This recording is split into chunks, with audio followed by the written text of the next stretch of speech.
Good afternoon, and welcome to the 2020 Central Mass Manufacturing Forum and Awards. I'm Peter Stanton, publisher of the Worcester Business Journal, and we also publish cool stuff, Made in Massachusetts, which is a workforce development publication and website that we've been doing for the last 4 years that promotes manufacturing careers to tomorrow's workforce. It's great to have everyone with us for what promises to be an informative and interesting panel, and then a fun celebration of several outstanding companies. This event was originally scheduled to take place back in April, and when we moved it to the fall, we fully expected that the virus would be under control and that live events were going to happen. Well, so much for that thought. And so here we are, meeting virtually to gain some valuable insights from a very strong panel of manufacturers and to honor 7 firms and 1 individual for their excellent work over the long haul, but also for some of their timely response to the COVID-19 pandemic. This event is being presented in 2 distinct parts. This panel conversation first, which will run till close to 5, and then immediately following, we'll switch over to the Manufacturing Excellence Awards, where we'll have some presentations for the winners. To make this event happen, we rely on the generous support of our sponsors, who are not only great partners, but also committed to the growth and prosperity of the manufacturing industry here in Massachusetts. So please join me in giving a special thanks to our presenting sponsor, Mass MEP, our corporate sponsor, S&G Business Consultants and Certified Public Accountants, and our supporting sponsors, James Monroe Wire and Cable Company, and Remake 4.0, powering today's industrial revolution. Also, we've got a special guest with us for some opening remarks today, and that is State Representative Jeff Roy, whose district includes all of Franklin and part of Medway. Representative Roy also heads up the Massachusetts Legislative Manufacturing Caucus with Senator Eric Lesser, and the group recently recognized 50+ manufacturers from around the state for their outstanding response to the pandemic at their virtual event just last week. So Jeff, it's great to have you join us today, and we appreciate your efforts and support of the state's manufacturing community. You've got the floor. Great. Well, thank you, Peter. And I want to welcome everybody to the Summit and Excellent Awards Forum. And I want to say how delighted I am to join you in celebrating making it in Massachusetts. Now, Peter mentioned the legislature's Manufacturing Caucus, and you're probably asking yourself, just what is that? Well, the caucus includes more than 60 of the 200 Massachusetts legislators, and we focus on the renaissance of manufacturing and the development of a robust ecosystem in our state, which includes training for employees, encouraging innovation, and expanding opportunities in key manufacturing sectors. The legislature, under the leadership of Robert A. DeLeo, has spearheaded several major economic development packages which focus on improving the Massachusetts economy through comprehensive strategies, and that includes our manufacturing sector. As you may know, our state is home to world-class makers of everything from machinery to biopharmaceuticals to jet engines. And manufacturing output here is at its highest level in history and accounts for about 11% of the state economy. It's the 6th largest employment sector here, and $26 billion in manufactured goods are exported from the Commonwealth each year. And roughly 250,000 employees work in the manufacturing sector in Massachusetts, which comprises nearly 8% of the total workforce in the state. Massachusetts is an ideal ecosystem for manufacturing. We have world-class universities, a highly skilled workforce, availability of venture capital, and strong government support, which all come together to create a pro-business atmosphere that fosters a system that encourages manufacturing. As a result, Massachusetts has become a world leader in advanced manufacturing, and we continue to work together to make it even stronger. And we continue to look for ways to improve production and provide high-paying jobs for the residents of the Commonwealth. Now, last week, as Peter told you, we celebrated the success of manufacturing by honoring 52 companies from across the Commonwealth at our 5th annual Manufacturing Awards ceremony. In a few minutes, you'll hear from Peter Berzin of Contolo Mass Manufacturing, which is out in my district in Franklin, which was one of the awardees. And he's got a great story to share with you. And it's a prime example of how the Massachusetts ecosystem took a company from infancy to production in just 6 weeks. It was a real synergy that exemplifies making it in Massachusetts. And this year, more than ever, making it in Massachusetts has taken on new meaning because of the commitment and endurance of manufacturers like you. Massachusetts manufacturers have proudly adapted and pivoted in response to the pandemic, producing desperately needed personal protective equipment and other vitally important products for the pandemic. And for that, I want to say thank you. And finally, I offer heartfelt congratulations to all the outstanding manufacturers being honored for excellence here today. You are truly the examples of what it means to be making it in Massachusetts. And I thank you for doing that. And I hope you enjoy the forum and the awards program today. And thank you for inviting me to be a part of it today. Thanks, Representative Ward. We really appreciate your comments and you joining us today. Before we jump into the panel, just a couple of quick notes for the audience. If you have a question for the moderator or one of the panelists, please type it into the Q&A box on your screen, and we'll try to get to those questions in the last part of the session. Also, today's webcast is being recorded, and a link will be sent to you after the event in case you wanted to view it again or share it with colleagues. And so I'll do the panel introductions before I hand things off to our moderator. Okay, so our panelists are Ken Mandiel, who's the president of Swiss Turn USA, which is out of Oxford. Mark Peel, president and CEO of Web Industries with headquarters in Marlborough. Peter Berzin, the CEO of Contolo Mass Manufacturing, which is in Franklin. Harry Kokinis, the president of Tabletop Pies in Worcester, and Chris Yard, co-owner of Mercury Wire Products of Spencer. And of course, our wonderful moderator today is Leslie Parody, the Workforce Development Manager at Mass MEP. Leslie, over to you. Thank you, Peter. Good afternoon, everyone. We have 5 wonderful manufacturers from Massachusetts on our panel today and a jam-packed agenda, so I'm going to just jump right on in here.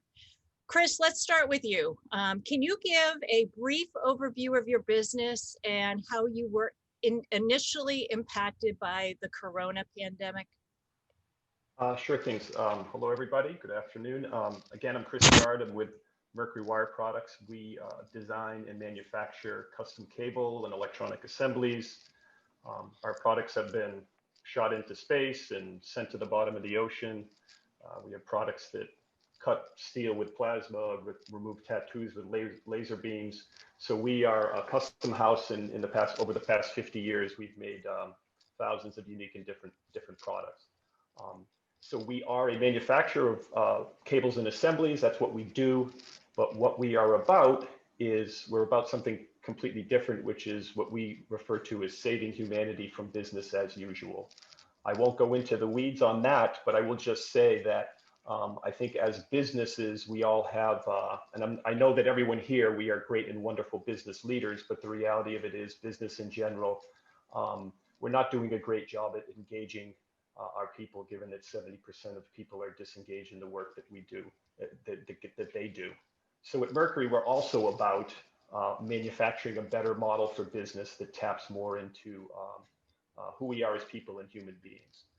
So that's who we are. So Leslie, as far as our impact with COVID, that's the journey that we're on. I think when COVID first showed up, our experience was what I would call the industrial equivalent of hoarding toilet paper, which was basically every single one of our customers started grabbing products and pulling products like crazy. So our initial impact and experience was, we got to work and we've been open the whole time. And so we had an initial surge as everyone was pulling like crazy, followed by a bit of a plunge as everyone realized they had hoarded enough products. But we are now back kind of settled in on demand, and we are fortunate that we've been able to be open and working throughout. Great, thank you, Chris. Mark, what about you? You have an interesting story about the pandemic and how you pivoted. Well, Web Industries is a 100% employee-owned company. We've been in business for 51 years, started in Massachusetts. We're a global company, and we operate in 6 states in the 6 states here in the U.S., as well as France and Germany. And we employ 1,100 people, and we serve. We are a manufacturing company that serves aerospace, medical, industrial, and consumer markets. And fiscal 2019 was a record year for the company.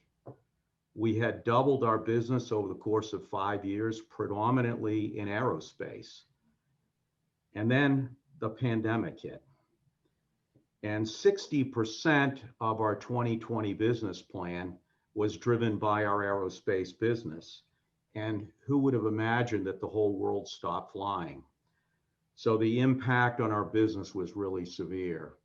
And, the segment is off over 50% in the second half of our fiscal year that just finished in September. So we really needed to regroup. And I'll talk in a moment about how we stabilized the company and pivoted. Fantastic. Harry, you have a name of a company that everybody on this webinar today is going to recognize, and I'm going to bet that you are going gangbusters, since I, like everybody else, am home in quarantine, noshing a little bit more than I should be. Can you tell us a little bit about Table Talk and what you've been experiencing? Certainly can. Table Talk Pies is located here in Worcester. It was started back in 1924 by my grandfather and a partner, and we've been prospering ever since, making 2 major product lines, our 4-inch snack pies, which hopefully all of you know all about, and also the larger dessert pies, the 8-inch pies that you might see in your supermarket. Just to give an idea of the size, last year we made close to 240 million 4-inch pies. Just a few then. And more than 25 million of the larger dessert pies. We now have 3 facilities in the Worcester area, and we're close to 350 employees, and that can get up over 400 employees during the holiday season. Of course, right now we're busy making pumpkin pies for Thanksgiving. So hopefully we can get some of our pies to your holiday table. Well, I'm sure there will be some between now and Thanksgiving in my house. I can tell you that. Great, I'm glad to hear that. Ken from Swiss Turn, could you introduce yourself and the company to us? Sure.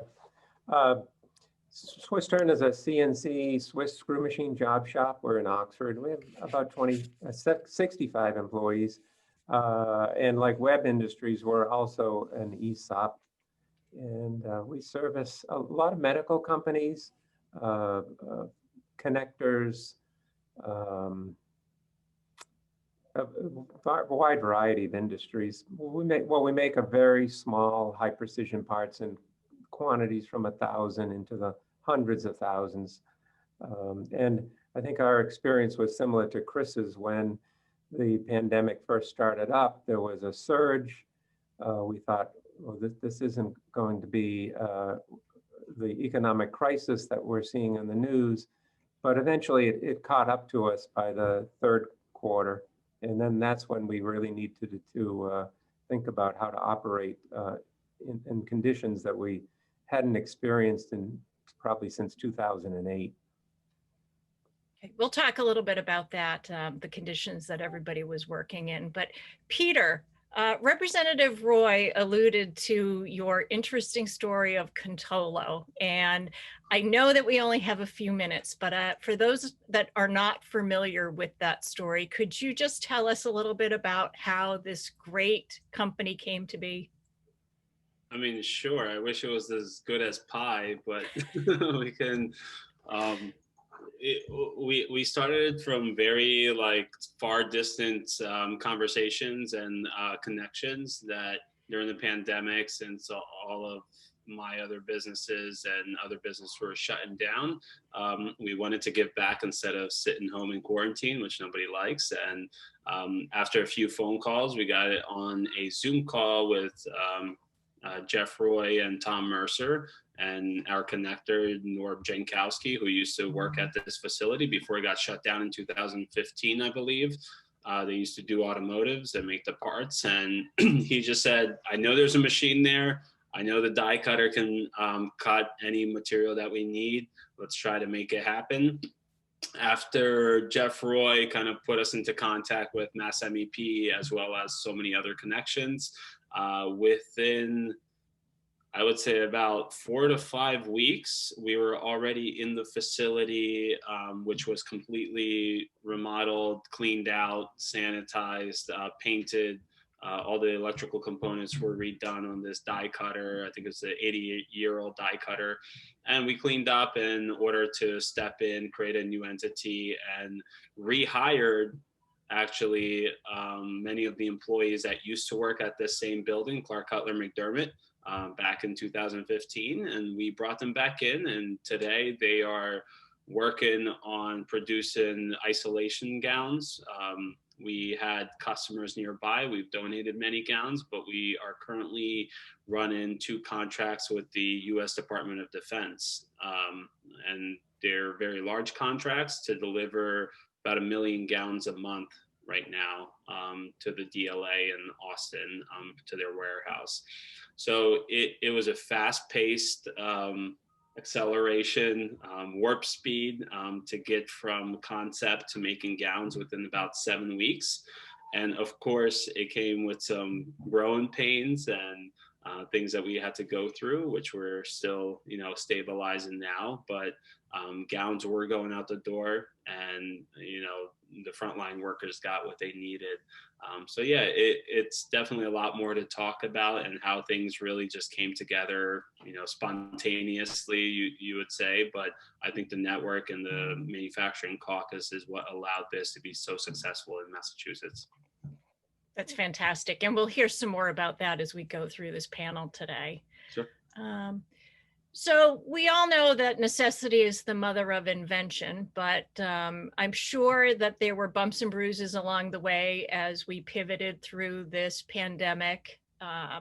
Pivot's going to be the word for 2020, I'm convinced. But there were challenges and successes along the way. And can you just tell us a few of them, and particularly the successes? I mean, we all know that there are challenges, but let's start with Mark. Mark, what have you seen? Well, I just shared with you that our aerospace business was off 50%. We have a medical market division that's in Holliston. It was a sleepy little business with 50 employees. We had some legacy products, consumables for a blood analyzer. We were making components that go into type 2 diabetes. And then the pandemic hits, and we are able to manufacture lateral flow devices. So this is point of care diagnostics tests, rapid tests. We're actually using that capacity to produce bovine tests. So that's pregnancy for cows. And we had some medical customers come to us because we had capacity to manufacture an antigen-based COVID-19 test. So this is a rapid test, 15-minute result. So we went from 50 employees to scrambling to somehow figure out how to ramp up to 1 million tests per week. So in the course of 12 weeks, we hired 200 people. We took people from our aerospace, automation technicians, engineers, to bring them up to bring this project to life. So it's literally standing up a business in 12 weeks to begin production of the product. We did get the customer to market. They're a medical technology company everyone would recognize. The federal government's involved. They've been funding it.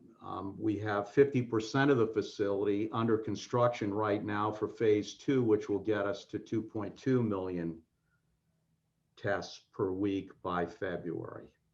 So it's truly a pivot.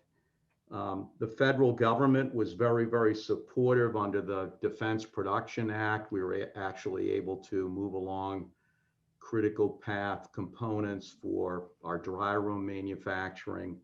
We were able to get process technology moved forward as a priority. And it's really been a cooperative effort. And I need to mention Representative Dykema, because she was instrumental in helping us get MERT funding to support this program as well. That's fantastic. Ken, what have you seen in your business for challenges that arose from the pandemic? And you always have a very optimistic outlook with your workforce, which I appreciate. So what have been some of the successes? Well, I think the reaction of what we had to ask of our workforce was a lot. We took our first shift and split them into 2. And so people that were used to working from 7 a.m. to 4 a.m. were now either coming in at 4 a.m. and going home at 1, or coming in at 1:30 and working until 10 at night. And so it put a lot of stress on their families, on the employees. It's hard for them to shift into that different lifestyle that really wasn't what they bought into. We rewarded the people who had to shift to the later shift with a shift premium. And the hard part was we never knew when it needed to end. And so we would always say, well, 2 more weeks. And you know how this pandemic has gone on. It's just dragged on. Finally, in October, we switched most of them back to a regular shift. On the upside of it was we were getting additional production out by having a more heavily staffed night shift than we were used to. So there was a plus side to it, but it was asking a lot of our employees. Harry, how are my pies during all this? Well, that is a great question, because we had a dual challenge, how to keep all of our employees safe, while at the same time, producing all those pies and getting them out to our customers. And I'll just say that, with the resourcefulness of our employees and of the great team we have at Table Talk, we've been able to continuously operate throughout the crisis. We've certainly had our challenges, particularly during the surge there in April. But a key thing we did was basically convert our HR department to what I will call a Department of Employee Health. The city has their Department of Public Health. We have our Department of Employee Health. So by doing some intense monitoring of our employees' temperature taking and following up when people call out, we've worked very hard to make sure we keep that virus contained, confined. It's a relentless enemy. And by doing those practices that we had, we were able to really minimize the challenges we faced from the virus. It was very difficult, but just a testimony to our employees. One and another challenge we faced was this simple thing of sanitizer. We use a lot of hand sanitizing. We're in food production. We ended up making our own sanitizer, by getting, alcohol, isopropanol alcohol, and our sanitation manager put together this brew that was pretty good. And that really helped us get through very difficult times. And I just must, our employees were great. But the challenge that we still have had problems with, it's starting to loosen up a little bit now, was just finding employees. I must say I was really, really impressed to hear that, Mark, you were able to hire 200 people in 12 weeks. I should give you a call to see how you did that, because we we had difficult times sort of ramping up our production to make all those pumpkin pies, for Thanksgiving. So Peter, you obviously being what I would call a startup are going to have a lot of challenges and a lot of successes, but you're also going to have that need to find employees. Maybe you can begin to address that in your remarks. Yeah, I believe that's one of the greatest challenges that we've had initially. I think having people come off of a paycheck protection program and government checks, and then that they were getting 90% of their salary from, and then step in and start working in a factory for just 10% more. It was really hard.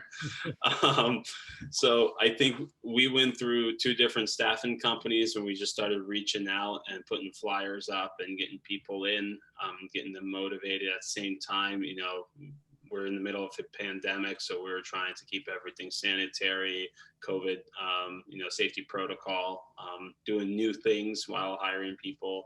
I think what made it easier is, right now about 60% since we've been hiring new hires, 60% of our employees have worked in the same factory before it closed back 6 years ago.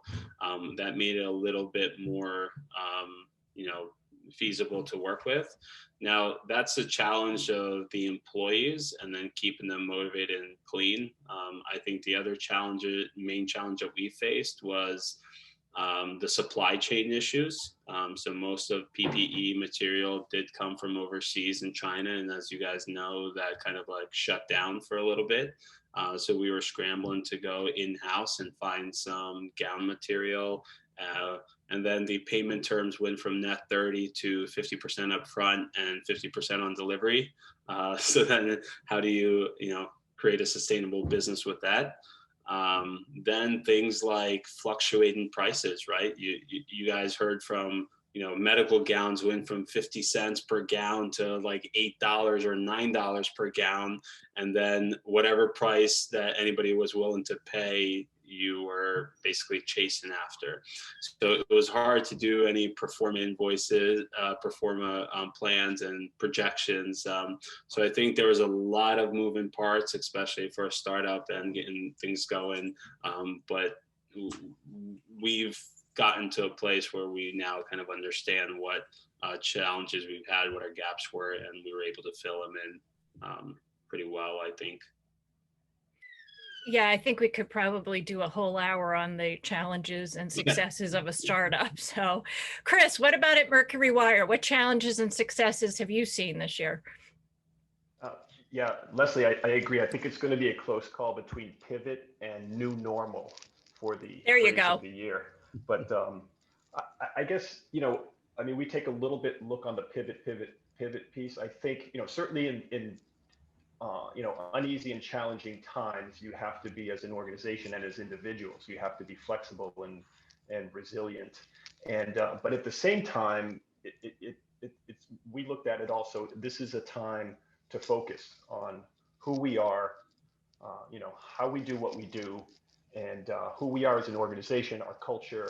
And so for us, the pivot, of course, we had similar stories around pivots in terms of how we adjusted to different operational needs. And we have a somewhat unique structure where we do not have functional departments. We are aligned into what we call value stream teams.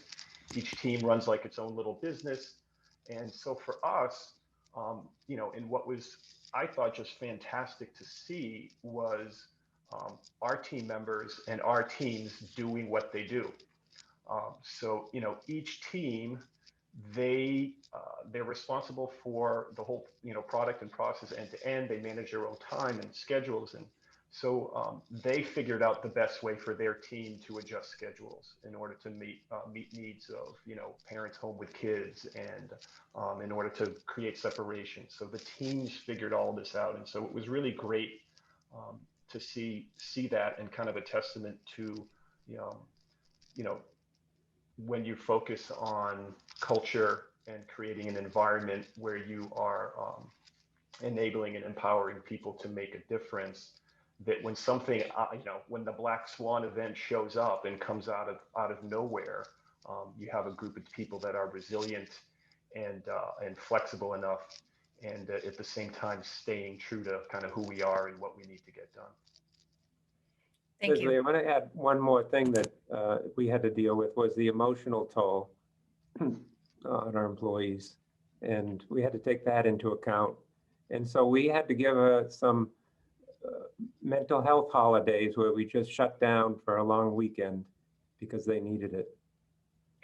Perfect move to the next question, which is in my wheelhouse for the workforce, Ken. And I was actually going to start with you to find out, how are you guys handling the anxiety? I mean, we're doing what we can to keep people safe, but there's obviously that anxiety level that people have about catching this, transmitting it to their families.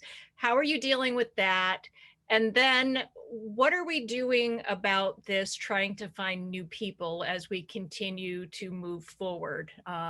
ISM came out this week that manufacturing is continuing to expand. So we are going to be looking for more people.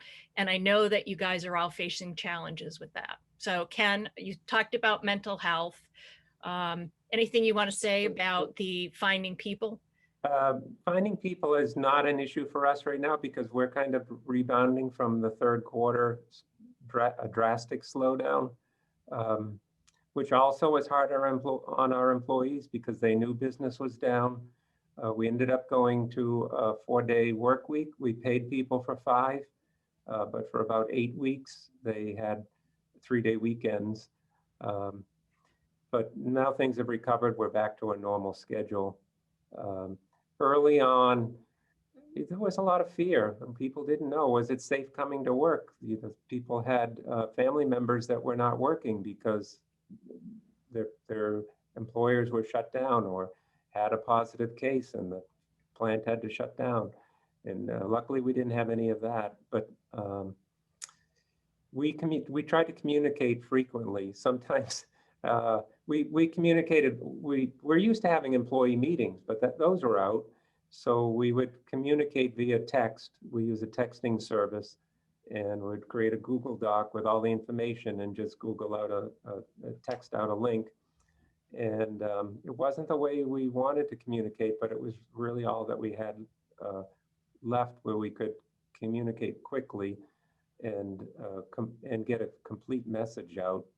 And so we were, at one point, there were 2 or 3, 4 text messages going out per week. A lot of it was just reassuring them and reminding them to be careful and always respect your own health, but also the health of your coworkers, and don't put it at risk, that it wasn't important.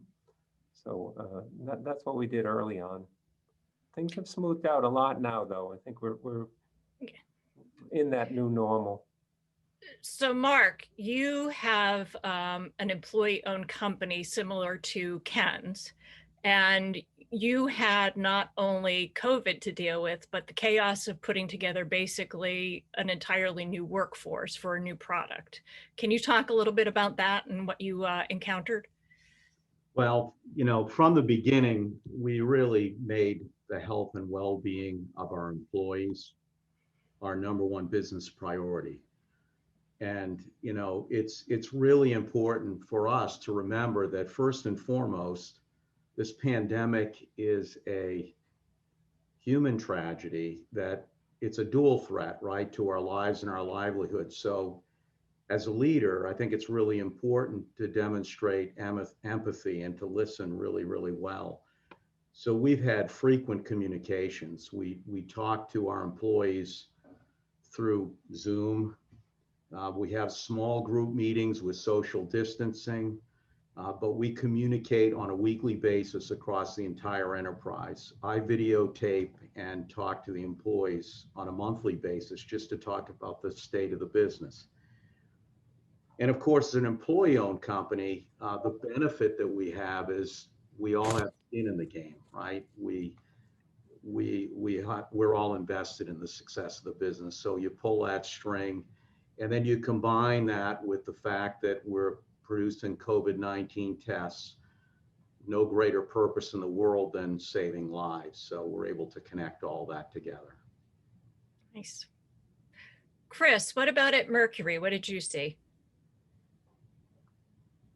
So I think, certainly in times where things are so perhaps unpredictable and things are feeling beyond control, a big part of what we tried to focus on is giving people control to the extent that of the things that they can control. So, we did similar things to what's being talked about here in terms of giving people control over their choice to be at work or not be at work, giving them control over working with their teams to sort out schedules that are going to meet individual and team needs, giving them control over what is the best way for them and the best way for them to feel most comfortable in being safe at Mercury. What's the cleaning schedule look like? What does the relayout of the cells look like? What are the things that are going to create an environment for each person and each team to feel that they have control and try to create a little bit of stability in a very uncertain time.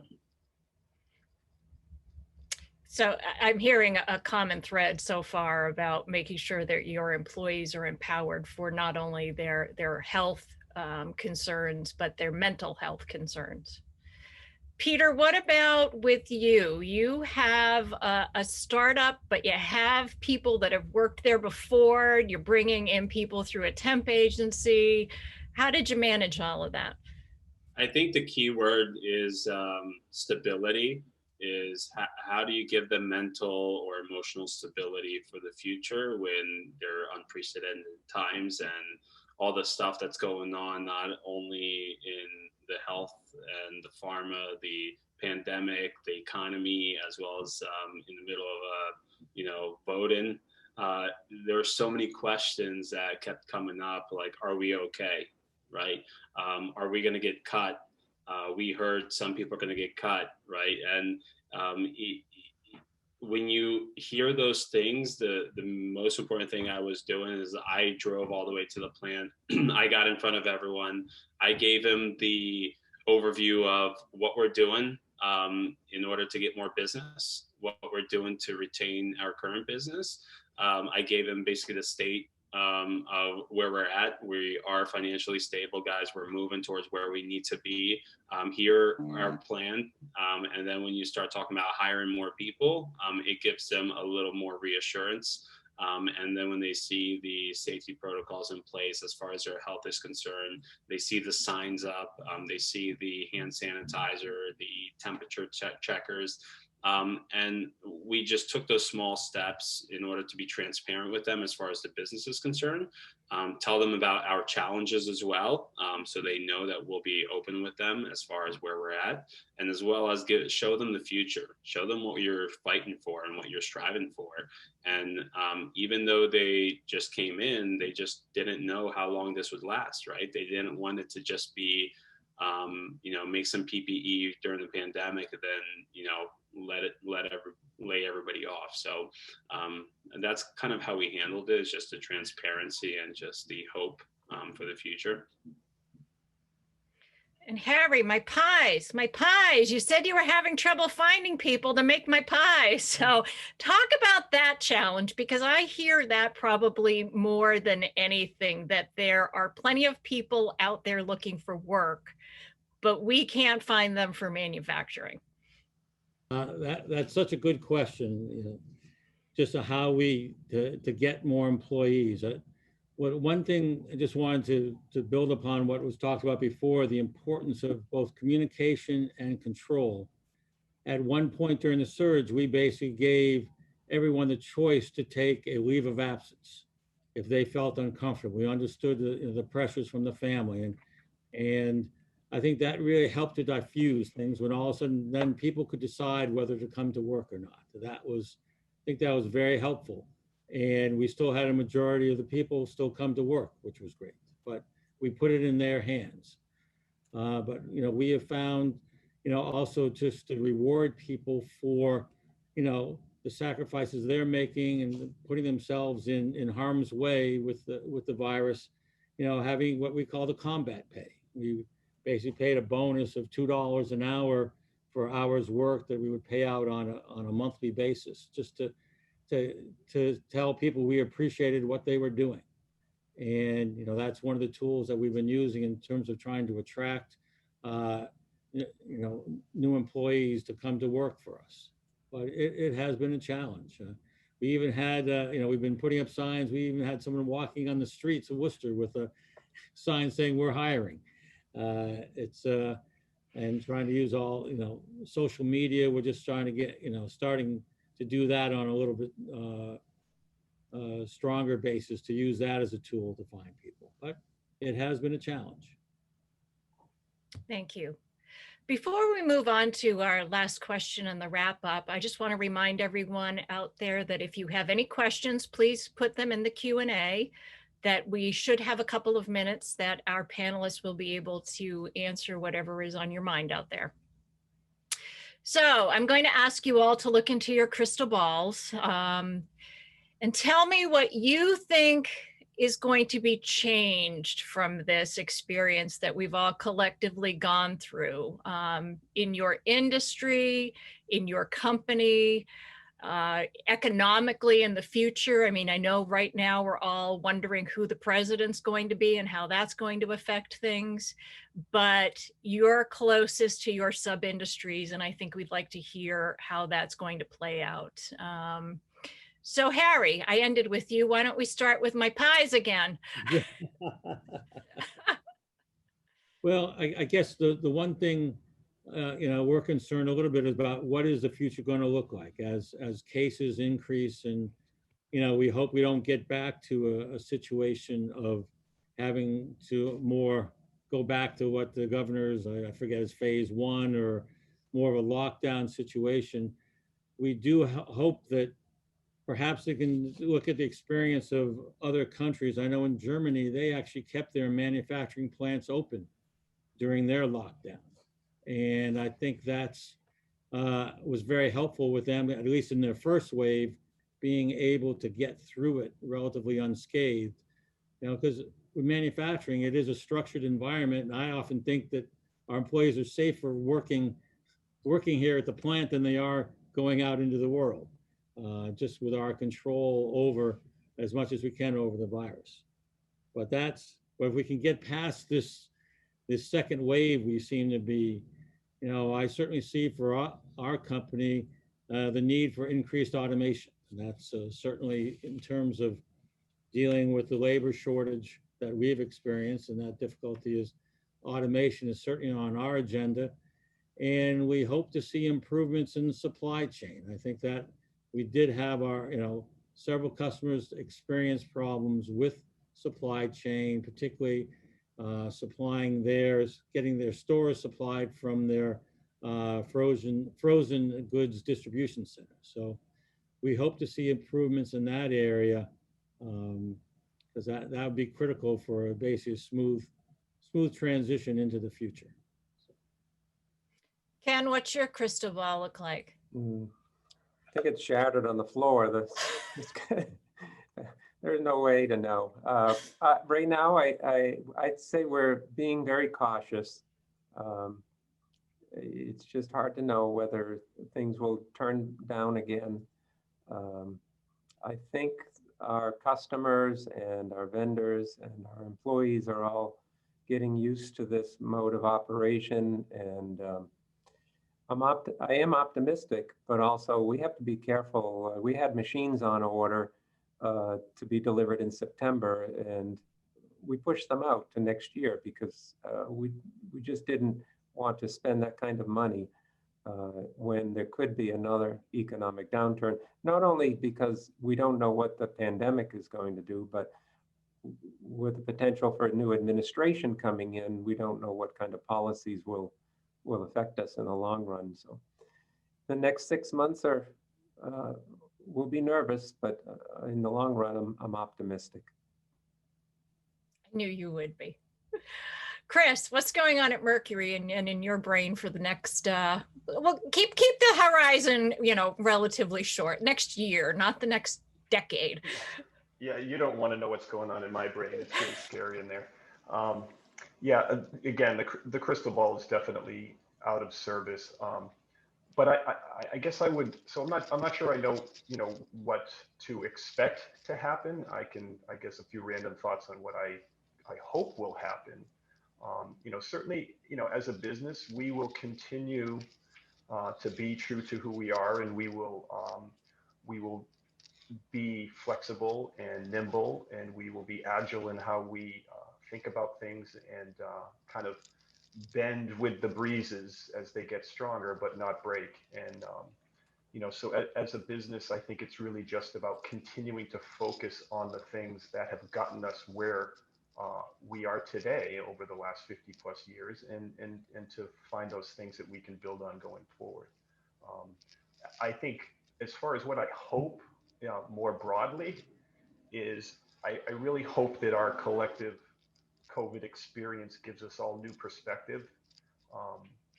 Certainly new perspective on business and how we operate, but I think more importantly, I hope it gives us new perspective on who we are in our connectedness. I hope it humbles us a little bit in terms of understanding our place in this great big crazy universe that we're in. But I think that as we go forward, I would hope that we can focus more on working together in every sense of the word, whether that's as a business or as people and humans in general. So that is not, I don't know if that's a prediction, but it's certainly a hope that we come through this with a little better understanding of kind of our place in the world, and how we can get farther by working together. That's a good message. I'll take that. Hope. That's a good one. So I left Peter and Mark to the end for the simple reason that you are directly working in the PPE realm. So I think that your crystal ball is probably a little clearer than the others. Peter, do you want to tell us what you think is going to be happening down the road here? Sure. And I think Harry touched up on that. Is right now we're struggling with the workforce. We're struggling with, to be honest with you, the cost of your labor.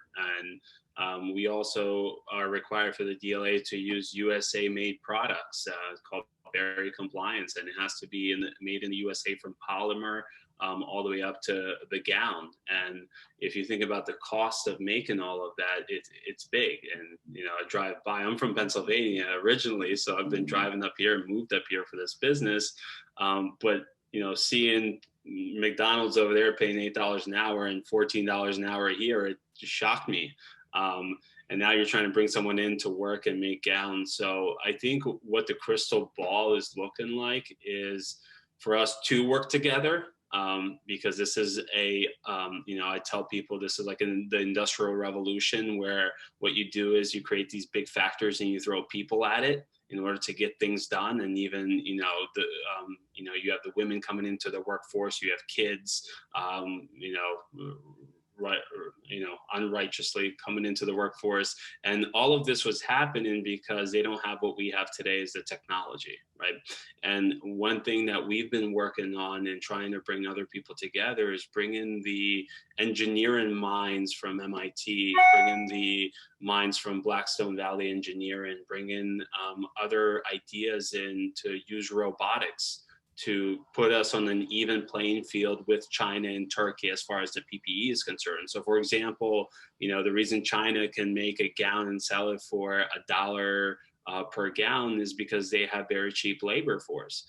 But once we even that out with robotics or automation, now we're at the same cost, right? Because they're not going to pay that much cheaper for electric that we would. And once you have your robots in there, and the people are now more of doing quality inspection and control and maintenance versus actually doing the work yourselves, now you have a higher volume output, and you can make those same prices. So the reshoring that I think, actually both administrations were talking about reshoring. I think that's going to be one of the most critical pieces for the economic stability for the United States, is to bring manufacturing back here and figure out ways to make it as efficient as possible in order for us to be self-sufficient. And if this was to hit again, we would be a country that we can supply ourselves with all the needed PPE in a very timely fashion without going overseas. So I think that's probably how I foresee it, is that technology piece being integrated into manufacturing as fast as possible. Yeah, and I read a McKinsey article that COVID has actually accelerated technology integration in manufacturing by 5 years. So I think that's probably pretty accurate. So Mark, I'll let you have the last word here on your crystal ball, and then we can take a couple of questions. Okay, well, what I've been telling our employees is that there's really 3 steps to recovery, to this economic recovery, right? There's survive the pandemic, there's adapting to the changes that come post-pandemic, and then we'll thrive. And it's really the companies that can adapt and change that will survive. And that's really critical. I think I'm really, really bullish on manufacturing in the United States. I think there's going to be a renaissance in manufacturing. COVID-19 was a real wake-up call for the US. I mean, 70% of our PPE was manufactured offshore. Mm-hmm. And it created an issue of national security for us. So I think, there's going to be this huge reshoring effort. And now we need to prepare for that. Regardless of what type of manufacturing you do, it's a tremendous opportunity for the United States to really emerge as a leader again in manufacturing. I think the challenge we have is finding qualified people to meet this emerging demand, right? In Massachusetts, it's been extraordinarily difficult for us to find skilled manufacturing technicians, automation technicians and skilled manufacturing staff. So typically what we have to do is we have to take people in and we need to develop them, and that takes time. The final thing is really around cooperation between government, educators, and industry to really meet this demand. These are really good paying jobs and great working environments, as we've heard them described today, and we need to make manufacturing attractive for people again. So I'm bullish and I'm excited about what the future brings. I'm bullish too, and I'm hoping that events like this will help make manufacturing more attractive to people. Peter, I know that we have a couple of questions. Did you want to delve into those quickly? Happy to share the first one. So the Commonwealth, when we look at industries that have really been battered by the pandemic, certainly the hospitality industry, travel, I guess, has been at the top of that list. And the state of Massachusetts estimates that there are some 325,000 jobs in industries like retail and hospitality that actually will not return. And so there's a group of potential employees. How can employers, what's the best way to kind of target that group and work with the workforce development system to get them into that pipeline? Any thoughts? I mean, I'll mention one thing. I come from managing and also owning an IT consulting company, and something you would consider a white collar job, where people go and get an education, come in here, and they have some sort of entitlement feelings or requirements. And what I did here to kind of give some attention to my employees is I offer like free snacks and free coffee, and I set up a whole break area that's fun, that's energetic, and they have free coffee, snacks, cookies, chips, and all individually wrapped and sanitized. Peter, do they have pies? I haven't, but I know who I'm giving the call to after this meeting. But you know what? You would think it's small, right? And you would think it's something insignificant, but people love it. And I had a truck driver come in, and our rule is any deliveries, you always offer the truck driver coffee or water or a snack. And they come to the break room and they say, "Oh my God, like, can I work here? Can I get an application and sign up?" And that kind of made me think is when you show appreciation and attention to them, they start talking amongst each other. And like I said, like our 50 employees that we hired over the past 30 days were all by referrals. And a lot of them, I think somebody mentioned the social media, Facebook Marketplace. Once we started posting all the way out there on the local channels in the cities and Boston area, you get a lot of attention from there. So I think, so where I was going with that is just replicating the people that are losing their jobs today, trying to replicate an environment to them here where they can come in there and, feel the same way they felt at their other jobs in a way.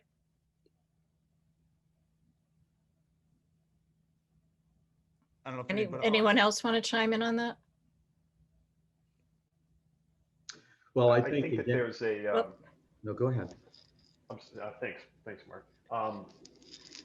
I think as we go forward as kind of collectively as manufacturers, we do have a bit of a PR problem, perhaps, and so I think that as we work together to kind of redefine the image of manufacturing and to create organizations where there's space for people to not only in the present have more agency and more empowerment and control over the work that they do, but then also create places where there can be learning and there can be growth, and that people can expand in ways that maybe they can't do in other places and spaces. So, I don't know that that's specifically a manufacturing thing or that's just a business thing in general, but the idea that we can appeal to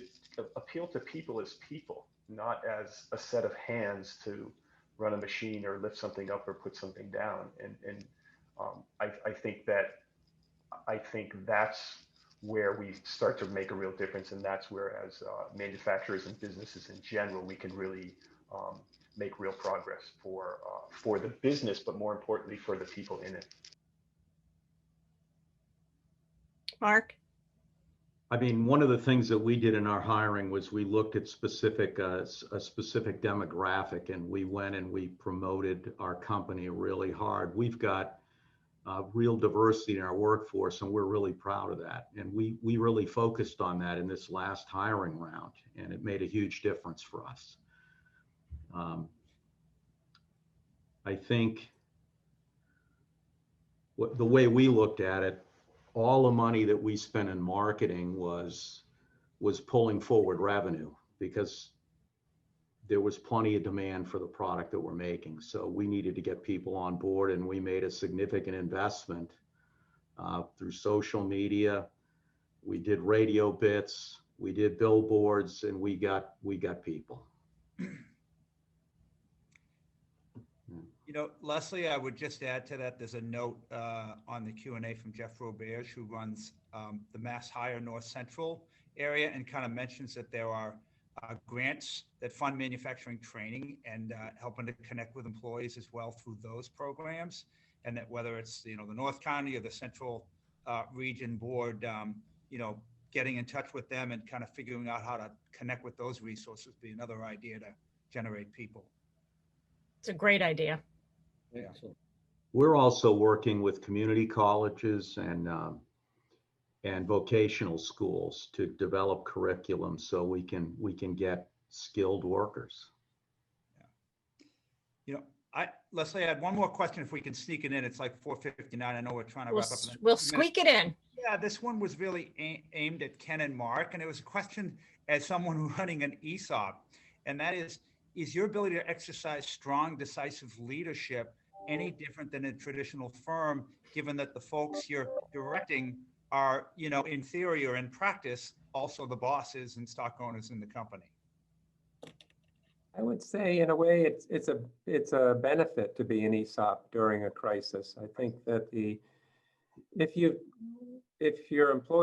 ESOP is successful, you'll have an attitude of an owner's attitude out in the shop, and that's really the challenge that ESOPs have, is to make the employees feel like they are the owners. As far as the authority of the management, they don't have the same power as they're not co-owners of a small business in the same way. They're shareholders, and so they understand that there's managers that have to make the decisions that need to be made, especially in a time of crisis. So I think it's been a benefit to be an ESOP, if anything.